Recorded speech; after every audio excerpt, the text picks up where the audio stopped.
네, 일단 오늘 제 엄청 간략한 소개를 이제 읽어보셨을지 모르겠는데 오늘 저의 발표 주제는 NN-유넷입니다.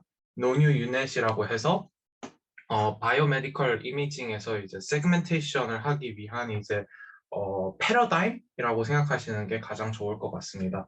일단 제가 시작하기 전에 지난번에 의외로 이제 메디컬 이미징 하시는 분들이 좀 많으셨는데 혹시 약간 세그멘테이션 쪽으로 하고 계시는 분 있으신가요? 꼭 메디컬 아니어도 그냥 3D로 하시는 분? 네, 뭐 네, 좀 더 많아. 사실 지금 세그크로에서는 바이오메디컬 이미징 하고 있어서 제가 이 논문을 이제 소개를 해드렸는데요. 일단 중요한 부분부터 말씀을 드리자면은 NN-유넷은 이제 2018년에 처음 나와서 그 이후로 이제 거의 캐글이랑 이제 그랜드 챌린지 같은 바이오메디컬 이미지 세그멘테이션 챌린지에서 거의 상을 대부분 다 휩쓸어 갔고요. 현재 어지간한 이제 바이오메디컬 이미지 세그멘테이션 챌린지는 다 NN유넷을 이제 베이스로 삼고 있다고 생각하셔도 됩니다. 그래서 2020년에 이제 네이처 메서드라고 임팩트 팩터가 30이 넘는 이제 저널에도 퍼블리시가 됐고요. 그래서 만약 이제 메디컬 이미지나 다른 3D 이미지 세그멘테이션 쪽으로 하신다면은 꼭 읽어보셔야 할 논문이라고 생각합니다. 자, 그래서 이걸로 인트로덕션이 거의 이미 해버렸지만 넘어가도록 하겠습니다. 그래서 이제 약간 메디컬 이미징에 대해서 간단하게 소개를 드리자면요. 메디컬 이미지 세그멘테이션 같은 경우에는 이제 좀 내추럴 이미지하고는 다르게 이 개별 모델리티 내부에서는 뭐 예를 들어서 뇌 MRI다. 그러면 서로 다른 사람들의 뇌 MRI는 서로 상당히 비슷하지만 이제 MRI하고 CT, 그 다음에 이제 각 부위, 예를 들어서 뇌 MRI하고 폐 CT하고, 그 다음에 간에 대한 CT하고 그런 다른 영상들을 보면은 어, 내부적으로는 서로 유사하지만 서로 다른 모델리티 사이에서는 이제 엄청나게 큰 차이점이 있습니다. 심지어 이제 스페이싱과 일단 3차원 데이터이다 보니까 적합한 모델 찾기도 상당히 힘들고요. 그 다음에 이거를 하이퍼 파라미터를 어떻게 튜닝을 할까에 대한 고민을 엄청나게 많이 할 수밖에 없습니다. 그래서 노뉴 유닛, 이 NN 유닛의 목표는 이러한 다양한 데이터에 대해서 좀 표준화된 세그멘테이션을 하기 위한 표준화된 파이프라인을 찾는 것을 목표로 하고 있습니다. 실제로 오른쪽에 보시면은 이 논문에서 그냥 NN유넷을 핍 인스톨 해가지고 돌렸더니 그 뭐지 챌린지 53개 중에서 33개에서 1등을 했고요. 나머지는 이제 보시다시피 저 빨간 점이 다 엄청 높은 위치에 있잖아요. 나머지에서도 전부 다 상당히 이제 상위권의 성적을 얻을 수가 있었습니다. 자, 그렇다면은 일단 NN유넷이 뭐 하는 거고 어떻게 해서 이렇게 대단한 결과를 얻었는가 라는 것에 대한 이제 의문을 가질 수밖에 없는데요. NN유넷의 이 약간 그 비디오 그 저자 직강 비디오가 있는데 거기에서 소개를 보면은 제일 잘 요약을 해줍니다.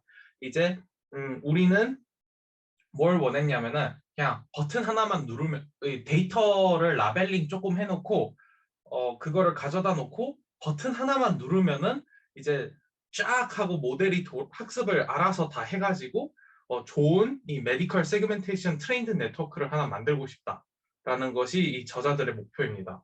그래서 그러한 시스템을 만들기 위해서 이제 키츠라고 해서 키드니 이제 튜머 세그멘테이션 챌린지가 이제 2019년에 한번 크게 열렸었거든요. 거기에 있는 대회들을 한번 분석을 해봤을 때 그러면은 좋은 뉴럴 네트워크란 무엇이 있어야 좋은 뉴럴 네트워크를 만들 수 있을까? 어떻게 하면 학습이 잘 될까를 이제 한번 분석을 해봤습니다. 그래서 해봤는데 이 네트워크들을 보니까 대부분 이제 3D 유닛을 쓰고 있었고 막 엄청 아키텍처들을 다양하게 쓰고 있는데 막상 그것들이 그중 하나도 결정적인 영향을 미치는 건 없었고 그 이외에도 사이즈가 이제 애니소트로픽, 그러니까 XYZ축의 픽셀 거리가 다 다른 것을 어떻게 핸들링 하는지, 그런 것도 전부 다 방식이 다르다 보니까 설령 똑같은 네트워크 아키텍처랑 이제 뭐 똑같은 이제 트레이닝 메소돌로지라고 이제 논문에는 쓸 수 있지만 그러한 마이너한 디테일 같은 데서 다들 너무 많이 걸리더라. 그리고 이제 딥러닝이라는 거, 그리고 유넷을 사용한다는 거, 그 두 가지 정도를 제외하고는 이 최고 성적을 얻기 위해 눈에 띄게 이제 막 자주 많이 보이는 것은 잘 없었다라는 결론을 내리게 되었습니다. 그래서 이 NN 유넷이라는 거는 어떻게 했냐면은, 그런데 생각을 해보면은 이 하나의 새로운 모델리티마다 그러면은 전부 다 이제 데이터 전처리를 어떻게 하고 이제 막 사이즈를 어떻게 줄이고 네트워크 어떤 모델 아키텍처가 좋고 그런 거 하나하나 찾아 나가는 게 너무 힘든데 그거를 자동화하자라는 생각을 하게 됐거든요. 하지만 여기까지 들으면은 이거는 오토ML하고 비슷하다고 다들 생각을 하시게 될 텐데요. 오토ML하고 이 NN 유닛하고 가장 결정적인 차이는 그 밸리데이션 셋에서 퍼포먼스가 학습, 트레이닝 시간에 전혀 영향을 미치지 않습니다.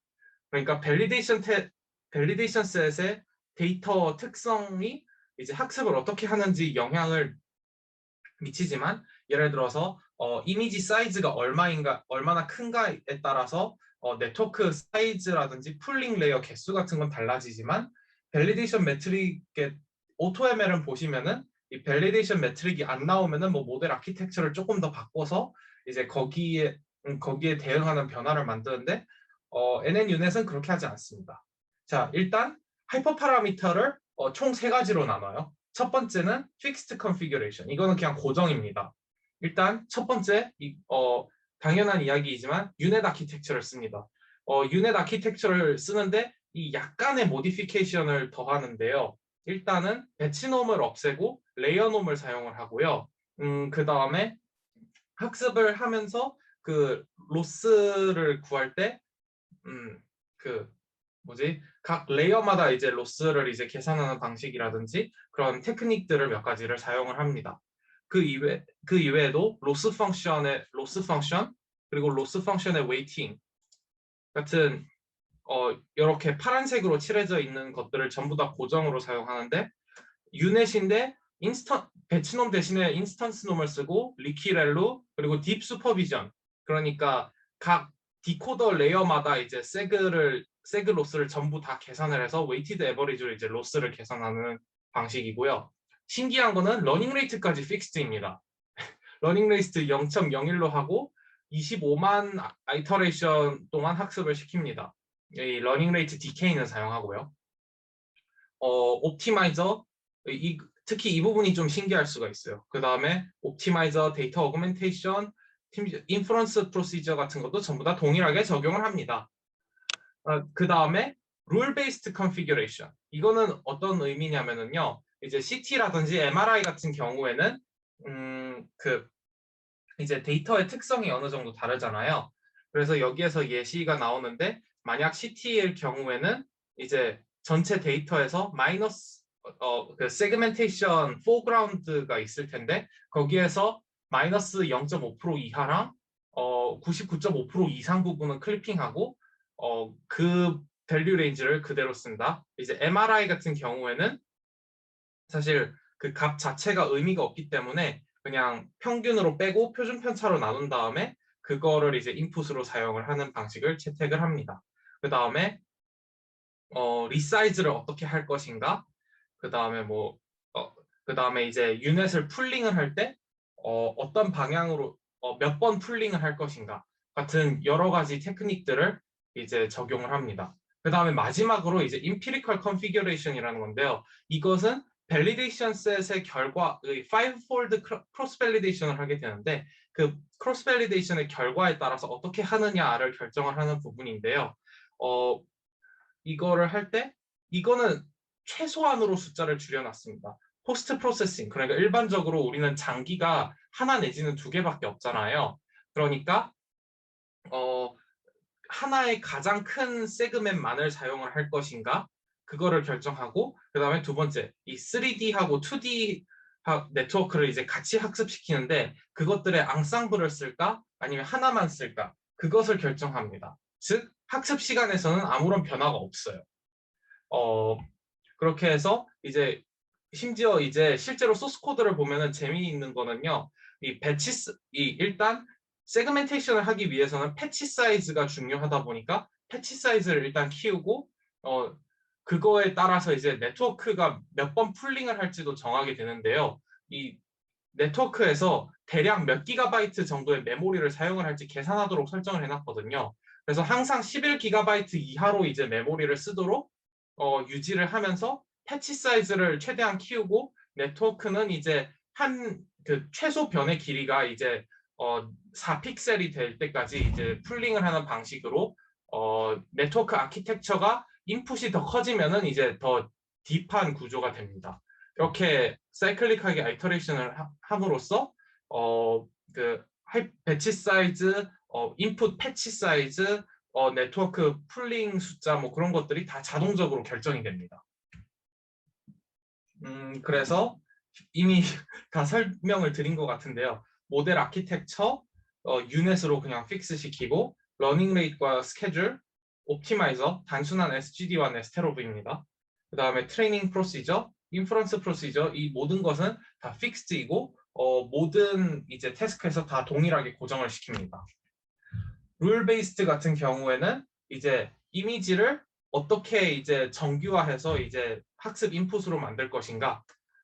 CT 같은 경우에는 이제 그 픽셀 값이 고유 물리량을 나타내기 때문에 그 부분을 활용을 해서 이제 클리핑을 하고 나머지는 그냥 단순한 정규화를 사용합니다. 그 다음에 이 이미지 리사이즈 이제 아시는 분들은 다 아시겠지만 이 CNN 같은 경우에는 그 XY축 픽셀이 다 스케일이 다르면은 이제 학습이 잘 안 되기 때문에 동일한 이제 픽셀 스페이싱을 나타내도록 이제 리사이즈 프로시저를 쓰는데 이 리사이즈를 할 때 큐빅 스플라인을 쓸 건가, 니어스트 네이버를 쓸 건가, 뭐 기타 등등 여러 가지를 이제 결정을 하게 됩니다. 모델 몇 번 풀링할지와 같은 것도.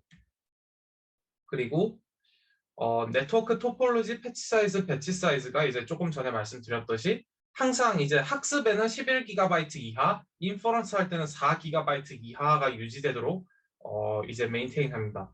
사실 이게 학습할 때는 장점이지만 다른 사람들이 이제 임포트해서 사용하는 데에는 그러한 컨피규레이션을 맞춰야 하기 때문에 조금 불편할 수가 있고 NNU넷이 보시면은 의외로 사이테이션이 한 200 몇십 개밖에 안 되는데요.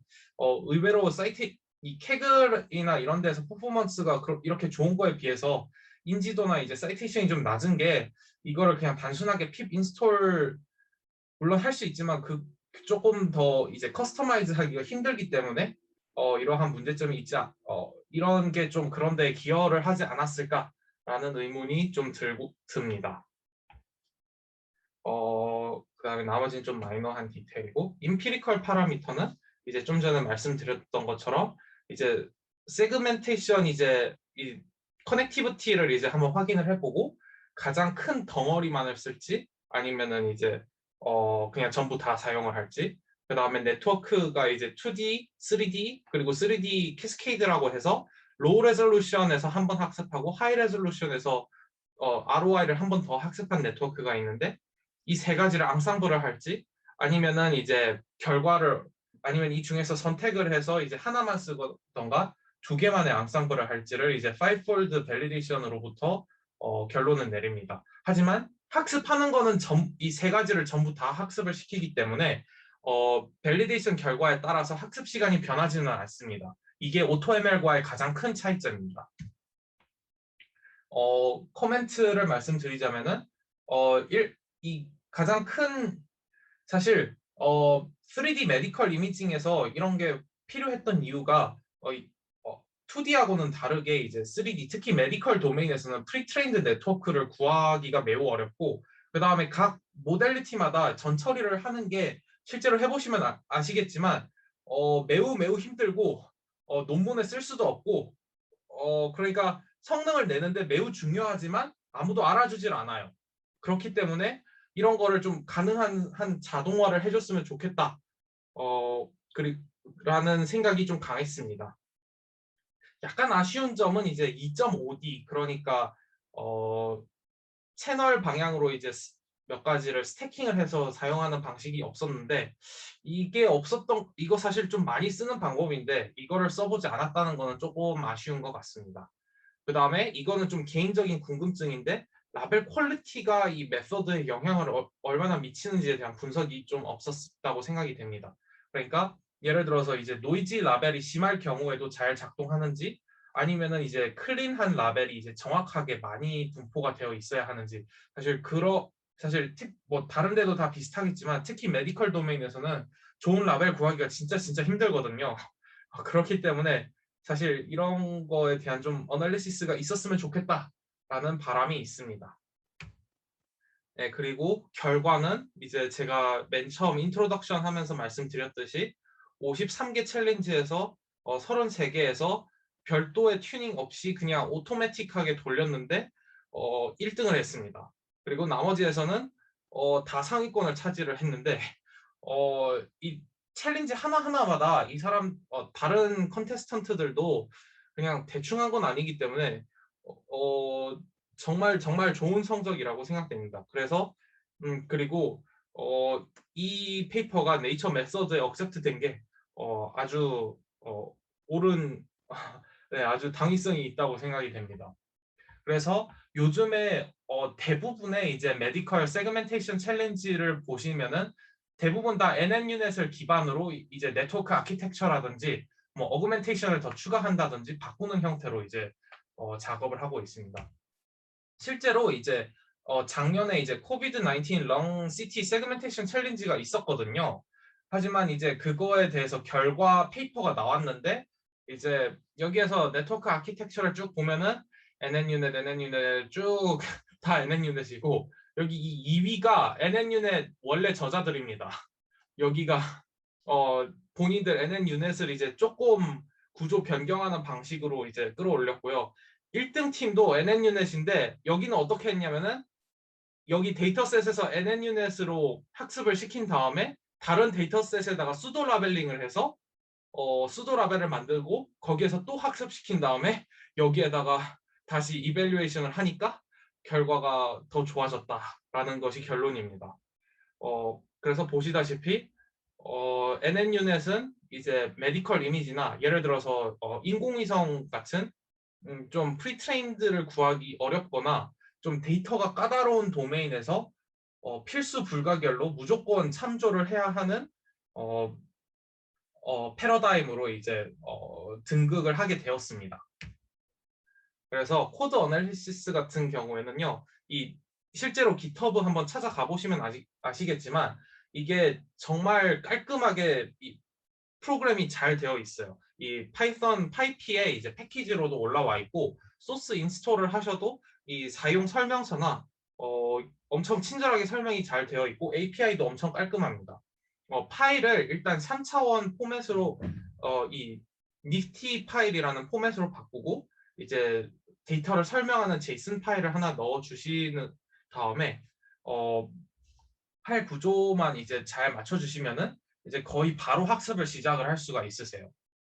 그래서 폴더 구조는 이렇게 조금 맞춰 주셔야 합니다. 이제 트레이닝 이미지, 라벨 이미지, 그다음에 테스팅 이미지 이런 태스크 번호, 이름 이런 식으로 만들었어요.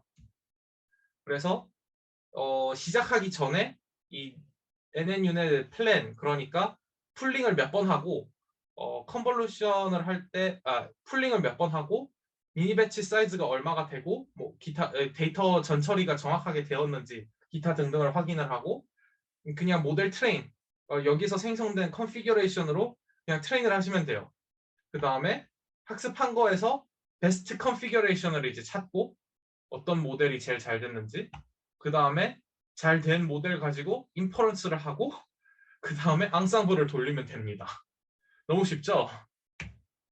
네, 그래서 여러분께서도 이쪽에 관심이 있으시다면은 여기 네이처 페이퍼 링크 드렸고 유튜브에 저자 직강 발표가 2개가 있습니다.